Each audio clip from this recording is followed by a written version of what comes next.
So several months ago, Jeb Bush, facing some rather low poll numbers and some comments from Donald Trump about how he has such low energy. Boy, you are so low energy. You got nothing, man. You got no. Okay, so I've got low energy. So what am I going to do? Well, what did Jeb Bush do? He decided that he was going to rebrand. That he was going to start coming out after Trump, that he was going to start coming out after Marco Rubio. That didn't exactly work very well. But he decided to rebrand to Jeb Can Fix It.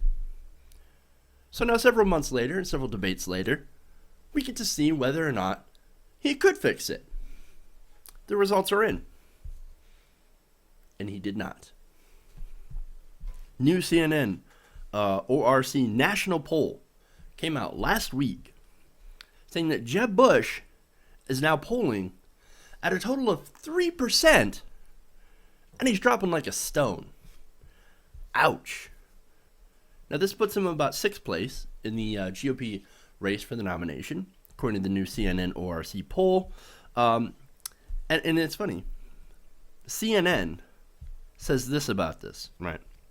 It's the latest insult and disappointment for Bush, a son and brother of presidents, the conservative former two-term governor of Florida and the man who started the race as the unquestioned establishment favorite.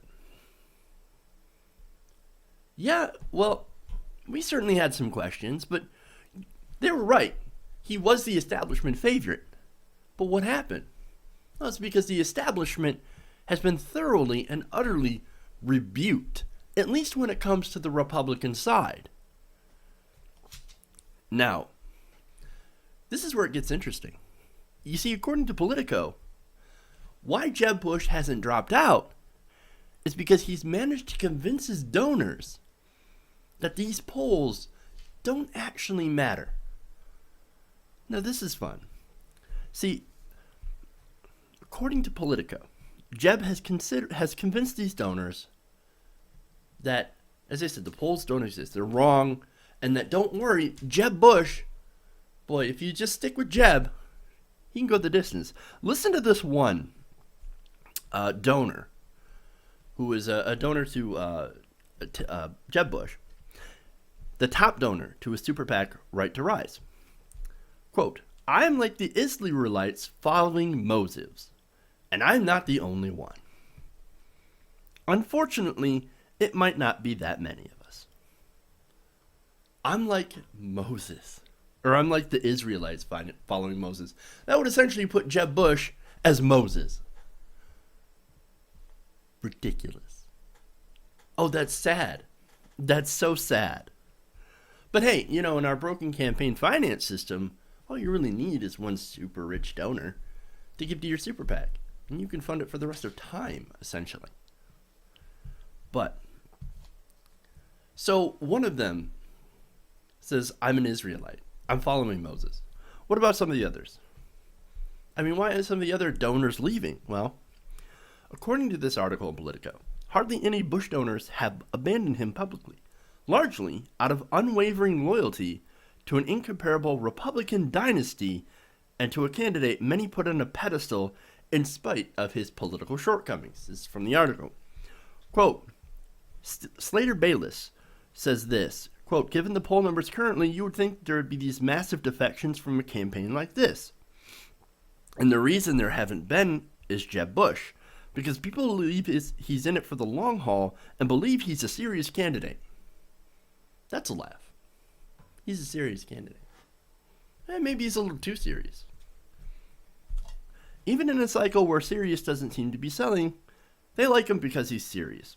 Eventually, they think serious will sell. Huh. Now you guys gotta kind of understand this. This is the conventional Beltway wisdom. The fever's gonna break. You remember President Obama saying that about the Republicans in the legislature, in the Congress, right? Don't worry, the fever's gonna break, and then we're gonna actually be able to get things done. Do you see a lot getting done? I sure don't. The fever did not break, it got worse. This is the wisdom, though, coming out of the Beltway. The establishment says, oh, don't worry. The Republican base is having fun with Donald Trump, but eventually they're going to settle down to Jeb Bush. They're going to settle. The fever will break. Ooh. Yeah, see, I don't know. I think they're underestimating the massive levels of discontent towards establishment politicians. Politicians like Jeb Bush. And besides, I've seen a lot of talk about how Jeb Bush, people don't want a Bush versus Clinton. It's especially on the Republican side. They don't want to see a Bush anywhere near the White House ever again. They just don't. They're sick. They don't want political dynasties. They do not like political dynasties. So that's definitely one thing that Bush has running against him. Now, so basically the question to ask is, what is the Bush campaign selling to the donors that make them all but ignore the fact that Donald Trump is essentially the Republican elite? He represents the base much more than Jeb Bush does. According to Politico, campaign manager Danny Diaz and longtime advisor Sally Bradshaw have actually been making regular data-filled pitches of proprietary campaign research. Now, this research and these presentations, well, they've been putting their donors at ease. Don't worry. We've got these nice charts. We got all this data that shows that Donald Trump is going to fizzle out, and then Jeb, keep pumping money into his campaign, man. He'll stay around. He'll be around for a long time, especially after the carnival barker is no longer popular. Once he disappears, once he's gone, Jeb will be the one to stay. For a while, that seems to have worked, even now. But still,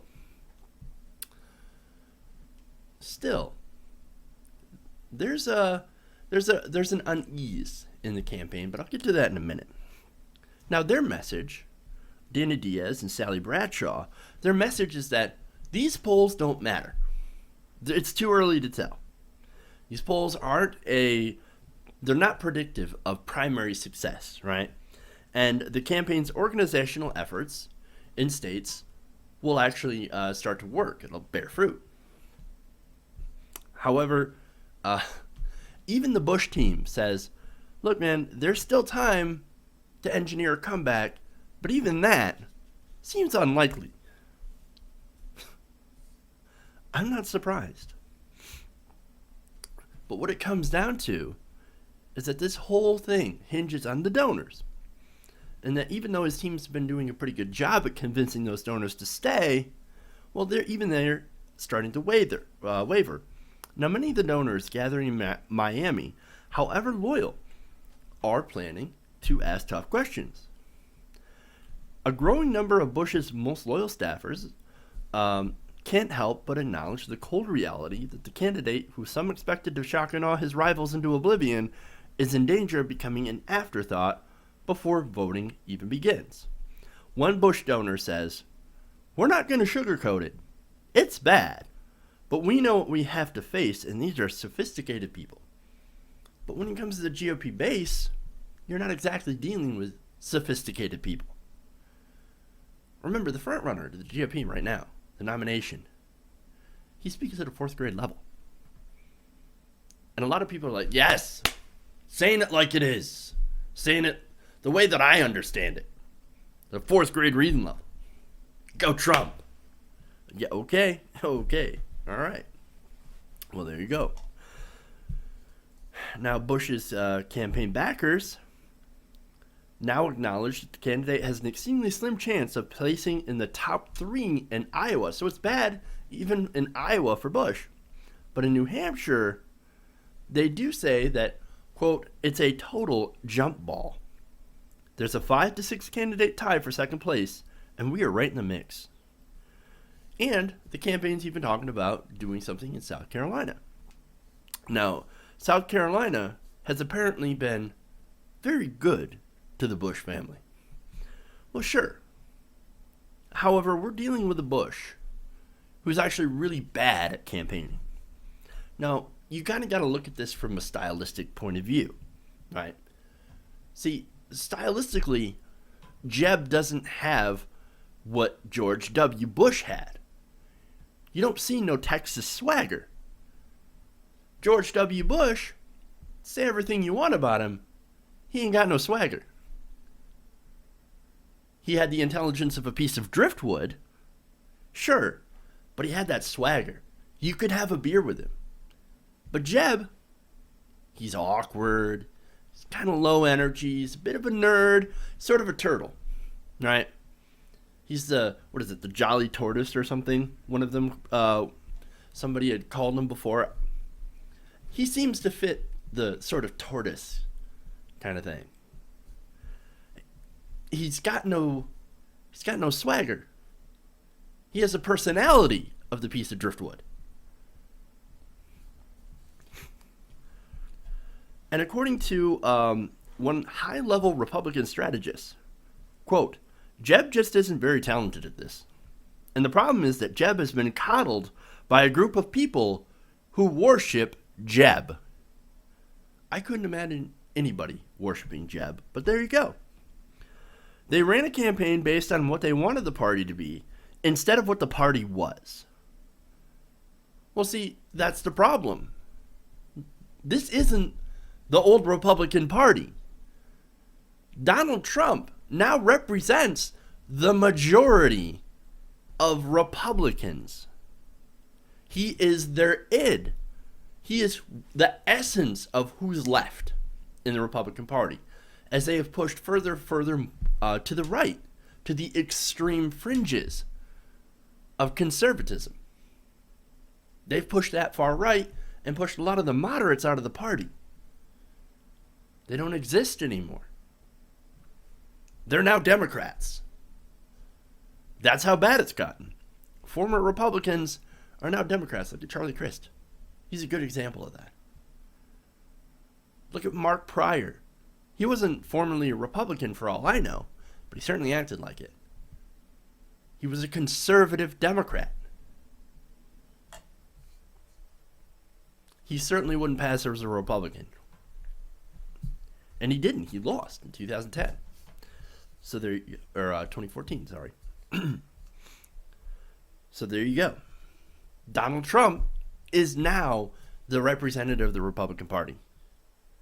The old Republican Party doesn't exist anymore. It is now far to the extreme. And that is the problem. And what Donald Trump is a toxic mess of racism, fascism, and rhetoric that appeals to the deep fringes of populism, of populist sentiment.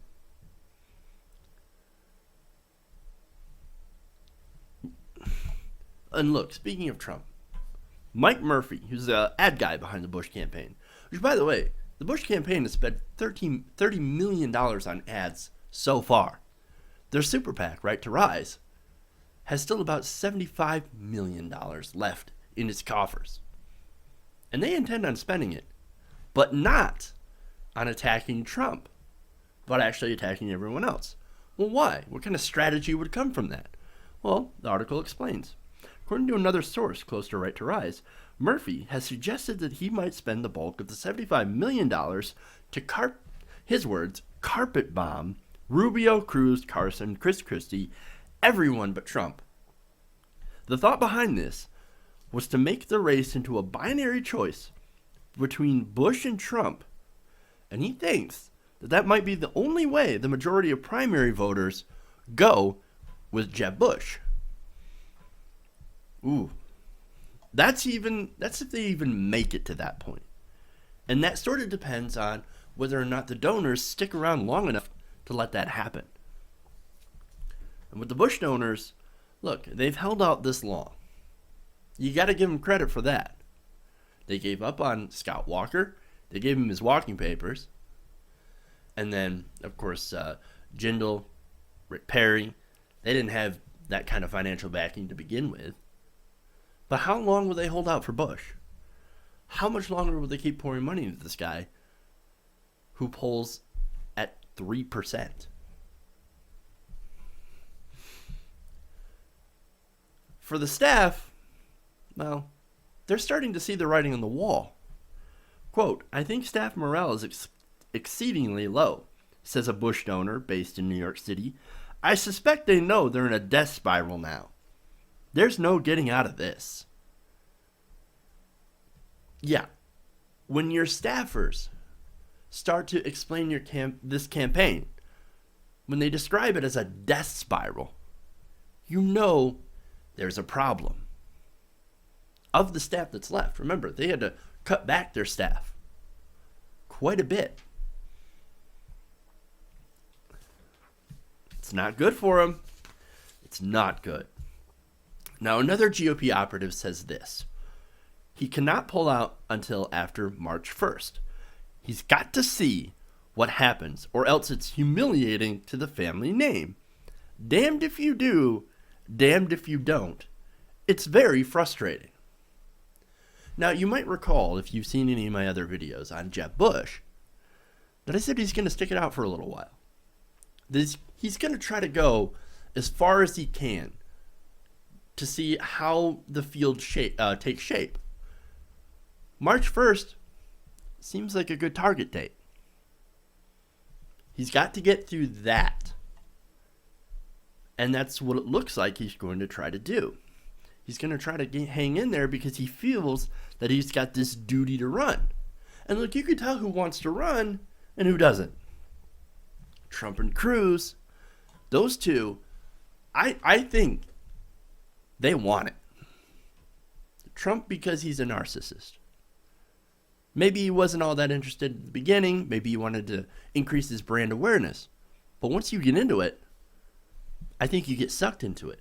And I think it becomes intoxicating, especially to someone who's a narcissist. He sees that and is like, you know what? I want it. I want it because people told me that I couldn't have it or that I shouldn't have it. Now I want it even more. Never tell a narcissist that they shouldn't have anything because they will try like hell to get it. Almost the same thing with Cruz, except that he was told, since he was very, very young by his dad, Raphael, that he was the anointed one, that he was the one who's supposed to become leader. So there's that. Those two want it. Ben Carson, I don't think he wants it. I just think he wants to sell books. Fiorina wants to drag down Hillary Clinton. I did a piece on that. And the rest, I don't really care enough to speculate. I mean, who cares what Jim Gilmore wants? Maybe he does want it. Maybe John Kasich wants it. But they're not doing well enough for us to actually give a shit. Now, if we see a big increase in the polls, well, then we can start to speculate.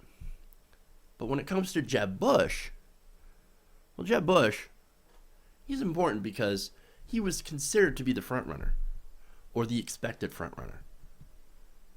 He was the guy everybody thought was going to take the nomination and be ahead by now. But he's not. But when it comes to him, whether or not he wants it, personally, I don't think he does. And if you want to be a president, you actually have to want it. And Jeb, I don't think he cares.